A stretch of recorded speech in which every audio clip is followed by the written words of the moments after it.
একজন মানুষ যার নাম শুনলে কেউ বলে ভবিষ্যৎ প্রধানমন্ত্রী, আবার কেউ বলে সবচেয়ে বিতর্কিত উত্তরাধিকার। একজন রাজনীতিক যিনি গত প্রায় 2 দশক দেশে নেই, কিন্তু দেশের রাজনীতি তার নাম ছাড়া একদিনও থেমে থাকেনি। আজ আমরা গল্প বলবো তারেক রহমানের।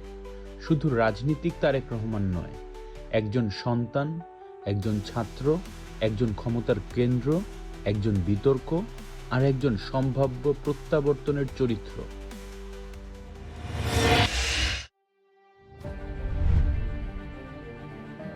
তারেক রহমান জন্মগ্রহণ করেন 20 নভেম্বর 1965 সালে ঢাকায়। তিনি ছিলেন শহীদ রাষ্ট্রপতি জিয়াউর রহমান ও বেগম খালেদা জিয়ার বড় ছেলে। এই পরিবারটা ছিল সাধারণ কোনো পরিবার না। একজন মুক্তিযোদ্ধা সেনা কর্মকর্তা থেকে রাষ্ট্রপতি, আর একজন গৃহিণী থেকে প্রধানমন্ত্রী। এই রূপান্তর তারেক রহমানের শৈশবকে স্বাভাবিক রাখেনি।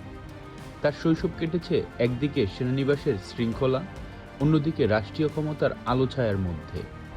ছোটবেলা থেকেই তিনি দেখেছেন ক্ষমতা কিভাবে আসে আর ক্ষমতা কিভাবে হঠাৎ চলে যায়। 1981 সালে যখন তার বয়স মাত্র 15, তার বাবা জিয়াউর রহমান নিহত হন এক সামরিক অভ্যুত্থানে। এই ঘটনাই তারেক রহমানের জীবনের প্রথম বড় ট্রমা। অনেকে বলেন এই ঘটনাই তাকে চুপচাপ, সংযত, কিন্তু ভেতরে ভেতরে দৃঢ় করে তোলে। তারেক রহমানের পড়াশোনা মূলত ঢাকাতেই। তিনি ঢাকা বিশ্ববিদ্যালয় থেকে আন্তর্জাতিক সম্পর্ক বিষয়ে পড়াশোনা করেন, যদিও তিনি কখনো নিজেকে একাডেমিক রাজনীতিক হিসেবে উপস্থাপন করেননি।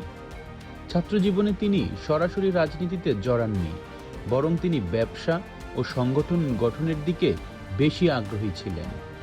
এই সময়েই তিনি বিয়ে করেন ডাক্তার জোবাইদা রহমানকে, যিনি প্রয়াত নৌবাহিনীর প্রধান রিয়ার অ্যাডমিরাল মাহবুব আলীর কন্যা। এই বিয়ে তাকে সামরিক ও রাজনৈতিক দুই শক্তিশালী নেটওয়ার্কের সঙ্গে যুক্ত করে দেয়। তারেক রহমান আনুষ্ঠানিকভাবে বিএনপির রাজনীতিতে সক্রিয় হন 1995-96 এর পর। এখানেই শুরু হয় তার জীবনের সবচেয়ে বিতর্কিত অধ্যায়। 2001 সালে বিএনপি জামায়াত জোট ক্ষমতায় আসে। খালেদা জিয়া হন প্রধানমন্ত্রী। এই সময় তারেক রহমানের কোনো সাংবিধানিক পদ ছিল না, কিন্তু বাস্তবতায় তিনি হয়ে ওঠেন বিএনপির নীতি নির্ধারণের কেন্দ্রীয় চরিত্র, দলীয় নিয়োগ ও সাংগঠনিক সিদ্ধান্তের মূল নিয়ন্ত্রক, রাজনীতির ভাষায় যাকে বলা হয় অলিখিত ক্ষমতার কেন্দ্র। তৎকালীন মিডিয়া ও রাজনৈতিক মহলে একে বলা হতো হাওয়া ভবনের কেন্দ্রীয় রাজনীতি। সমর্থকদের মধ্যে তিনি ছিলেন দলকে শক্তিশালী করার ম্যানেজার, যিনি তৃণমূল থেকে কেন্দ্র পর্যন্ত দলকে পুনর্গঠন করেছিলেন। সমালোচকদের মতে এই সময়েই শুরু হয় চাঁদাবাজি, দুর্নীতি, ক্ষমতার অপব্যবহার এবং প্রশাসনের উপর রাজনৈতিক প্রভাব বিস্তার। এই সময়ে সিদ্ধান্তগুলো তারেক রহমানের জীবনের সবচেয়ে বড় রাজনৈতিক বোঝা হয়ে দাঁড়ায়। 2006-07 সালে দেশ প্রবেশ করে রাজনৈতিক অচলাবস্থায়। সেনা সমর্থিত তত্ত্বাবধায়ক সরকার আসে। এই সময় তারেক রহমান গ্রেফতার হন, দীর্ঘদিন কারাবন্দী থাকেন এবং শারীরিকভাবে গুরুতর অসুস্থ হয়ে পড়েন। 2008 সালে চিকিৎসার জন্য তিনি লন্ডনে যান। সেই যাত্রাই হয়ে ওঠে দীর্ঘ নির্বাসনের শুরু। তিনি ভেবেছিলেন কয়েক মাসের ব্যাপার, কিন্তু সেটা দাঁড়ায় 17 বছরের রাজনৈতিক প্রয়াস। লন্ডনে গিয়ে তারেক রহমান নিভৃতে থাকেননি। তিনি ধীরে ধীরে নিজেকে গড়ে তোলেন বিএনপির ইন এক্সাইল লিডার হিসেবে।